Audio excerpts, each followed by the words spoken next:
Takulandirani ku AMTV Malawi kuchimake kwa nkhani zenizeni. Ngati nkhani imeneyo kuno kulibe, dziwani kuti nkhani imeneyo ndi yabodza. The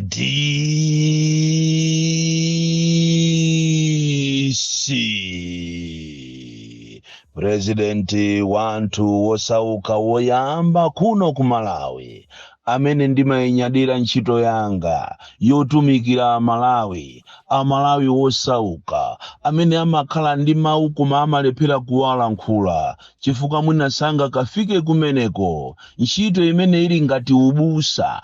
Ndipo ndimanyadira kwambiri, ine ndili ngati otumidwayo, ndili ngati mneneriyo, ndipo ntchito iyi ili ngati ndithu kutumidwa ndi Mulungu kuti pita kumeneko ukalalike kwa amene anauyamba ubusa ndi cholinga kuti alemere, anauyamba ubusa kuti akatolemo amene wambiriwo anagwa. Chimozimozinso activism iyi ndi ntchito yotumikira Amalawi. Kwa iwe nzanga amene unalowa activism ncholinga kuti ukalemeremo, chonde ndi kuti unasankha ntchito yolakwika. Uzingokhalira miseche, uzingokhalira kuada anzako, uzingokhalira kutukwana. Usamuone munthu atagula bread yache ndiye basitu ameneyo ndi kuti wapasidwa ndalama kuboma kapena wapasidwa ndalama ni mabungwe. Ayi, kachiteni register bungwe lanulo muzilandira magranti monga amene amapangira magulu ena. Sibwino kumalowa ntchito imene osakuiziwa zosatira zache. Uzingokhalira kunyoza anzako, uzingokhalira miseche, uzingokhalira ufiti, uzingokhalira kutukwana chifukwa ndi kuti walowa ntchito yolakwika. Choncho kwa iwe amene unayamba activism koma usakuziwa kuti kodi kumenyera ufulu ndi chani.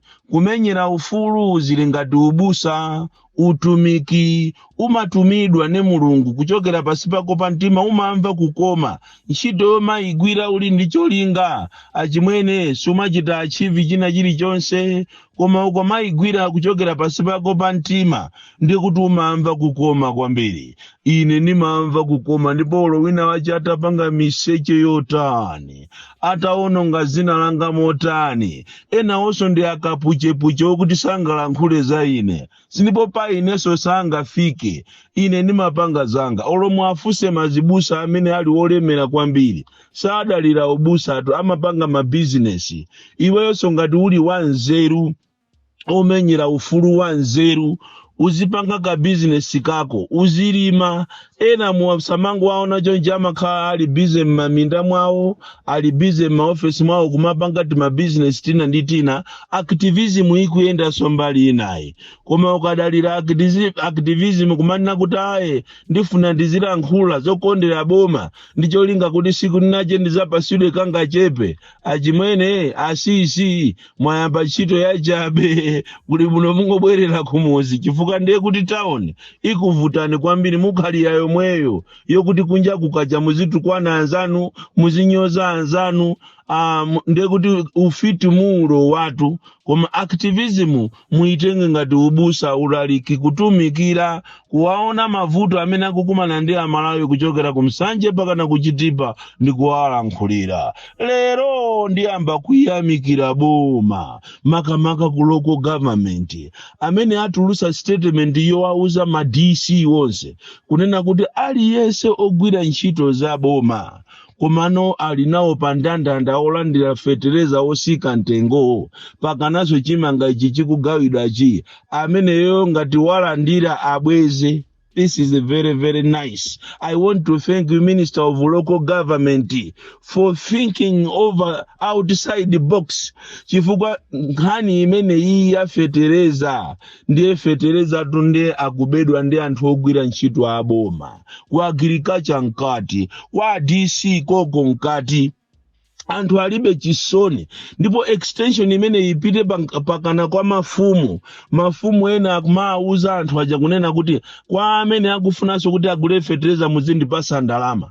ena akumachina kumagawana nawo matumba ndikuti tusizili bwinotu uthenga umene uwa boma mukupereka unena kuti aliyense amene watenga nawo fetereza apeda akabweze komanso amene ali pa listi sanalandire amene maina amene wachokepo imene ni nkhani yabwino chifukwa ku Malawi kuno ndaona kuti kuli fiti sopano anthu sitimamverana chisoni fetereza amene ndi anthu osauka anthu amene sangakwanise kugula koma lero akuchita benefit ni ndani anthu olemera amene akuchita benefit ni mavenda tapita ni inu kumsanje tapita ni kumachika tapita ni kuphalombe tapita ni kumulanje tapita ni kuzomba kumva chisoni tapita ni kubalaka fetereza amene anayenera kuwagula aja sakugula maina kutuluka amuzi ochuluka koma siku lokuti fetereza wabwerayo umpeza kuti maina kumene koko atuluka ndi ochepa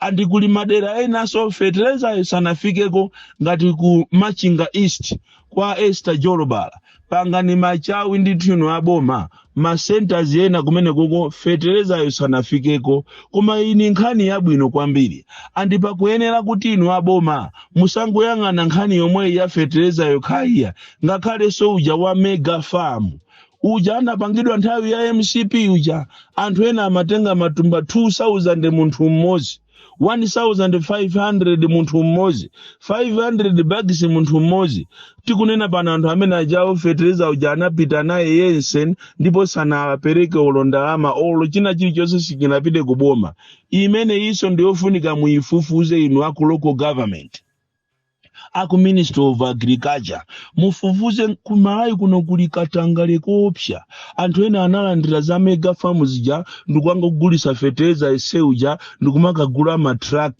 kumamangira nyumba zawo kumagula ma minibus kumagula malole ndi ndalama za boma kodi tumboma mutu mwaphweka kwambiri andi ndikupempheni bwana amene muli kuntundako makamaka ino a president muperekeso chigamulo kunena kuti muyambe kufufuza so head counting ya anthu ili yapo komanso muyambe kufufuza chuma cha boma zinthu za boma ngakhale ulo magali moto anthu abaiba magali moto asintha manamba apuleti akuyendera magali moto aboma ena sintha nyumba za boma ena abaiba maofesi mu ngakhale ulo ndi mafolo kwa amene ma state house mu mafriji machani makompyuta anthu nditu kumaba maskirini izizi munayeneranso muzifufuze bunobuno chifukwa katangale wakwera kwambiri katangale wali pali pose katangale ndi masukulu momwe mma primary mu maziphunzisi atengerapo mpata mahedi atengerapo mpata za sukulu za ulelezi yangu kuwabera makolo kuwabera ana so ine ngati president wa anthu osauka amene nimamva chisoni kumuona gogo amene ali ndi ijeni yaje kuti akalandire akagulire ujeni fetereza osakagula chifukwa cha anthu achinyengo anthu oyipa kwambiri anthu osamvera chisoni anthu olemera kumangolemerabe ndizomvesa chisoni kwambiri so ndikuthokozeni kwambiri ino Minister of Local Government popanga issue statement imene directive kunena kuti anthu onse amene ali aboma alandira nawo fetereza akabweze komanso amene ali pa listi yokuti afuna alandire amene wasalandire izi zimupanga muichira install discipline chifukwa ndiye kuli kupasana kufika pamene pa office paja pa DC paja aliyese matumba 50 kena kati choncho ndiye aitane mavenda kodi chimene chikuchitika tumizi mwanthu akumapita kumakagula kumakapeza ujeni cha ujeni chovotera chija chanzika chija kugula zimene zija ndikumakagulira ndikumakachita redeem mujeni fetereza ujayo so mabwana tikuthokozeni kwambiri kuuliza chinyengo zambiri zimene zikuchitika nkhani ina imene tikufuna kunena pano ndi ya head counting mabwana musaitengere mophweka ayi kuliza chinyengo anthu ambiri akulandira ndalama za boma koma sali pa ntchito aku HR, ku finance, administration, akumakumana maofesi mu department mu ndikuyika mayina okuti anthu osakugwira ntchito pamalopo. Ndalama zikabwera malinga ndi system ya ku banki iyi anthu akumagawana ndalama zija ndikumalemera ndikumagula maloji yawo. So ya head counting iyi bwana muyang'anisise kwambiri, ndipo ukukuku office ya vice president muloweko kwambiri kuchokera nthawi ya kalekale kumene kukuchitika za chinyengo kwambiri. Head counting ilowe kumeneko akufuna apusise aje na vice president Jane Ansa ngati kuti ali ndi anthu ambiri pomwe anthu ndi ochepa, anthu osamabwerako ku office iko. Even also ku vice nkhani ya office ya vice president taiyang'aneni so kumeneko kuti mufuse kuti kodi anthu amene akapita kuti akagule mafuta ma filling station akumalola ngongole olo mahotelo akualola kuti azigona mwa ngongole. Muli ngongole zoopsa ma filling station, kuli ngongole zoopsa mahotelo zimene aku finance alephera kupereka kwa enyaga kuma filling station komanso mahotelo. Motero kuti kuliza chinyengo kwambiri ku finance ku office ya vice president.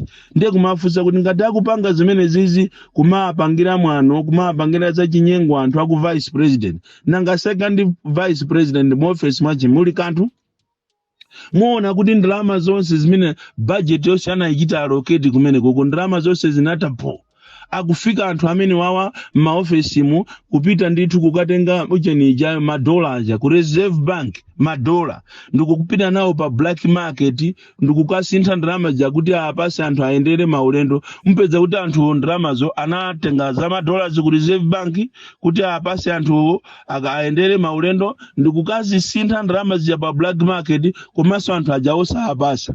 Kulitu nyasi kuli nyasi kuli mayina akwa vice president amene anali mbuyomu kuti aende maulendo ndalamazo anaendera zawo ndalamazo sana apase. Even location imene anthu amene achoka ku state house ku office ya president komanso kwa vice president anthu amene wawa ndalama zawo sizimapita ku Old Mutual palibe kulibeko anthu a pension to amene akuvutika kopsa. Even kuti alandire gratuity yawo ikukanika chifukwa chani kunali kuliza chinyengo zambiri zimene zimachitika mbuyomo. So iyi nkhani ya head counting isangothera pa head counting ndiofunikaso mufufuze maofesi mikodi chikuchitika ndi chani. Maka office ya vice president kuliza chinyengo kuopsa akumutenga nzimayi uja kufasa ndikumapanga mafilimu wawo. Maka anthu aku HR kwa vice president finance komanso administration kuliza chinyengo. And it's not only to office ya vice president, even in my ministry osiyana muli ma ghost workers ochuluka koopsa ndalama za boma zikupita.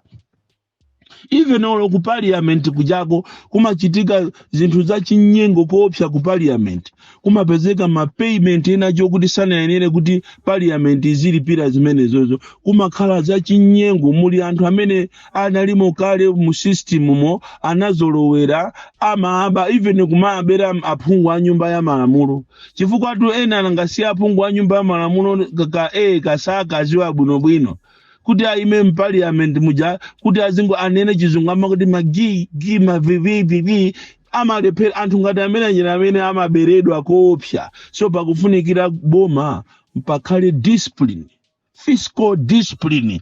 Anthu asamangoba ndalama za boma, anthu asamangopanga zinthu zachisawawa. Ndikuthokozeni kwambiri lero inangofuna kuti ndilowe mbomamu ndikuuze zimene zikuchitika.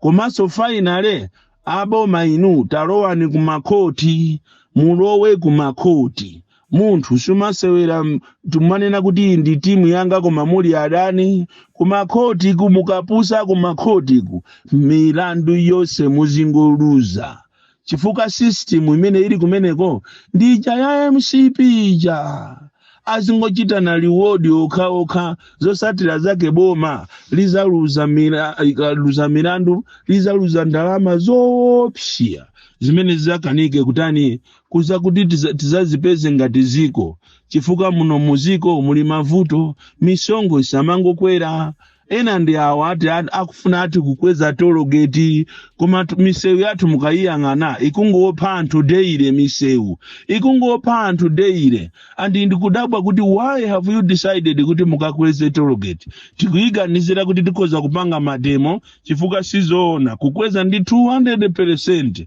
yeti misewu simakonzedwa roads fund mukumanama kuti aye takonza taphamika misewu takonza mapotholes taononga mabilions mwakuti anthu okuba inu kwambiri inu ni makape kwambiri mufuna muzimu namiza mutalika kuti mukukonza misewu mapotholes okaoka ubuni wake a president akumathaso kumaenda kuchokera ku Blantyre lilongwe mangochi misewu si bwino ainu ndemo zikakweza matologeti ndinu makape kwambiri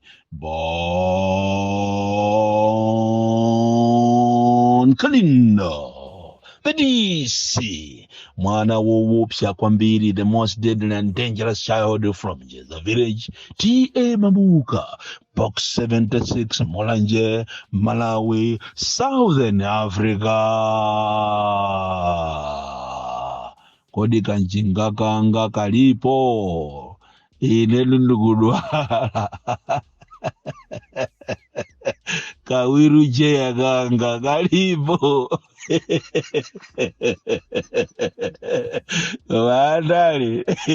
andale ni amafilimu kwambiri kampeni yose ija kampeni kutamanga kwenda wapasi kuchokera ku area 18 kukafika ku Bingu Stadium osadwala sana koma kungomangidwa tayumuna dwala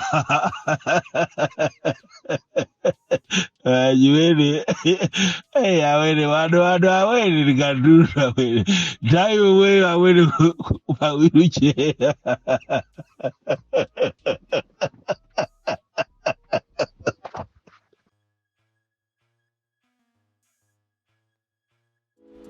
Osaiwala kupanga subscribe ku channel ya AMTV Malawi.